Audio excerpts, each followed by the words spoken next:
Hi everyone, my name is Timon Smektawa and I'm the lead game designer of Dying Light 2. Welcome to our AMA.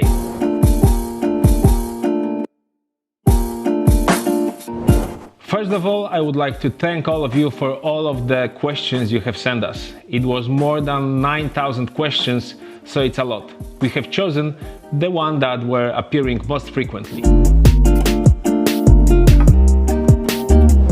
So first, the number one question. How big is the map of Dying Light 2? So this is something we have said before. It's about double the size of all of the maps from Dying Light 1 combined.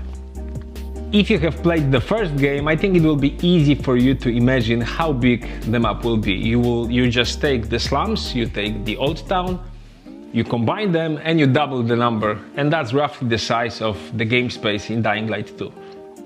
If you want to know the number, it's more than 6 square kilometers big, almost 7 square kilometers. But that's a simple answer which doesn't take into account the verticality of the world. So just imagine there are hundreds of buildings and each one of them has at least a couple of floors. There are even skyscrapers, there are roofs, bridges, all of that stuff. So you can imagine how big the actual space you'll be playing in is. Oh, that's a good one. What is that zombie with branches on its back? Volatiles already gave me mini heart attacks. I'm worried I will lose my life now. I'm worried as well because the volatiles in Dying Light 2 are even more scary. So the fingers crossed for you. And answering your question, the guy with the branches, he's actually a new type of infected in our game. And I don't want to spoil too much because we are preparing a huge drop of information about our infected that's coming. But what I can tell you right now is that he's definitely not a nice guy. And he will also give you quite a lot of those mini heart attacks. The interesting thing about this guy is that you can actually make him happen, make him appear in your game. So the fact that he appears in your world is just one of the consequences that you can have when you make specific decisions. So if he really is that scary for you, just try to make good decisions and maybe he will not haunt your dreams. Is there just going to be zombies at night or will we see some wandering around on rooftops? That's a very good question because it touches on the most important rule of the world of Dying Light 2, which is the day is for humans, but the night is for the infected. What that means is that during the day, the infected hide inside buildings, inside dark places where they can avoid sun rays or UV lights. So yes, there are less of them on the streets during the day, but it doesn't mean you won't encounter them. There are still some of them are weakened, some of them are slower, but they still pose a threat. Another threat that you have to face during the day is of course bandits and other humans, but that's a different type of story, another story. One more thing that you can do is you can actually draw the infected from their hiding places. For example, if you make a lot of noise, so then they run away, run from their hiding places, and they try to attack you, they try to fight with you, or some other NPCs, some other humans around. Of course, it lasts only for a short amount of time because they are afraid of the sun rays, so then they go back, but yes, you will still be able to encounter them during the day. Another interesting thing you asked about is the rooftops, and it's interesting because it touches on another very important concept of Dying Light 2, which is that the rooftops are being used by the people that live in the city to rebuild the civilization. So while you will be exploring, actually you will see a lot of safe houses, farm fields and additional stuff like that on the rooftops, so they need to be safe. So there aren't that many biters, virals or other infected on the rooftops during the day. But of course when the night comes, it's a completely different type of story because the day is for humans, but the night is for the infected.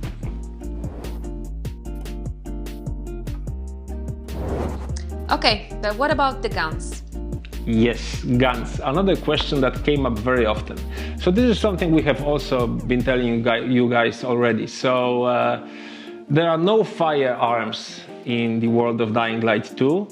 Why? Because it's a world where the civilization is destroyed, is gone. So actually no one is able to create like professional firearms. There will be ranged weapons, bows, and something extra, which fit more the modern Dark Ages idea, the modern Dark Ages concept. Having said that, there's actually one option you can choose to use something similar to a firearm, and this is a handmade shotgun. A very nice tool we have introduced for you to craft with the stuff you can find during exploration. When you craft it, when you create it, you can start using it using your left hand. So you can have a shotgun in your left hand and a machete or a sword or a hammer in your second one. And it really allows you to combine those two tools in combat encounters. A very powerful combination. But the thing is that the shotgun, because it's handmade, it doesn't last long. So it can get destroyed very easily. So it's up to you when you decide to use that powerful piece of weapon. Okay, so is the grappling hook still in the game, or as it was in the extended gameplay trailer? If yes, how does it work?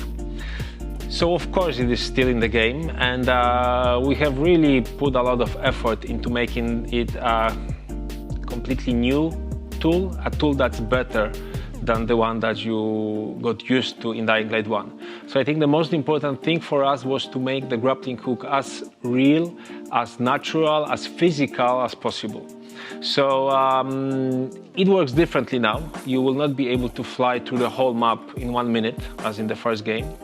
As I said, it's way more physical and way more realistic. So if you need something to help you imagine this, is that in the first game, with the grappling hook, you could almost feel like a Spider-Man. In this game, in the second game, you feel more like a Tarzan. Swinging on ropes and everything. So of course you could say, oh, I prefer to be a Spider-Man than a Tarzan. Good for you, but wait till you see the thing in action. It's really immersive, and it has a lot of uses, not only in traversal, not only in parkour, but also in combat. So trust us, we know what we're doing, and you will enjoy the new grappling hook a lot.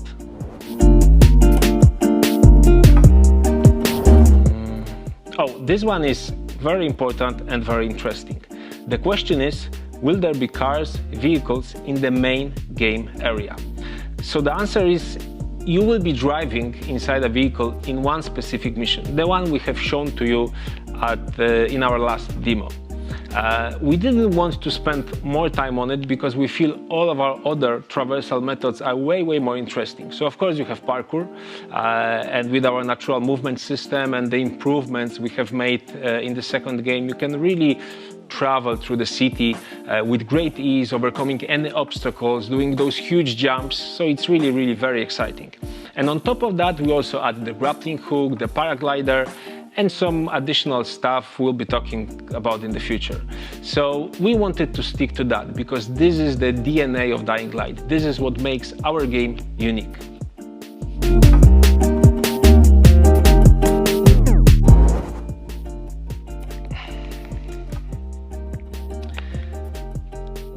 Okay, so this one is actually another question that appeared very frequently. So the question is, how many choices do you have that actually change the world and the story?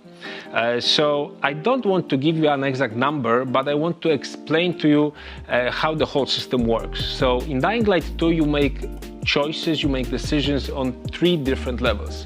So the first one, as you can say, the upper one, the top one, is a number of main story choices, a few of them, which really change how the story flows and what kind of ending you will get when you finish the whole experience.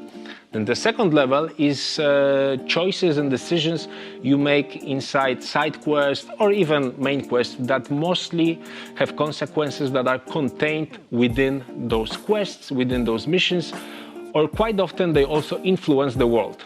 An example of this is in one of the quests you can, for example, save an opera singer. If you do that, if you make a correct choice, then she appears in one of the hubs, in one of the safe zones in the game, and starts singing Some people like it, some people don't. Some people will tell you it was a stupid thing to do, but it's all up to you. And this is an example of one of those little details that you can actually change in your world. And the third level is the so-called city alignment system. And this is a system where, based on your choices, one of the factions takes control over specific areas of the city. So when they do that, of course, they install their forces, they install a lot of different things that belong to that faction, and some of the things are the things that you can use in gameplay. So, for example, if you play with the peacekeepers, they start installing so-called combat helpers, combat traps that you can use while fighting with bandits or infected or whatever. If you side with survivors and you give parts of the city to survivors, they start installing things like zip lines and trampolines and other stuff that makes the traversal easier. So depending on your choices, you can also shape the gameplay space, the gameplay environment, and have a different experience depending on what you do.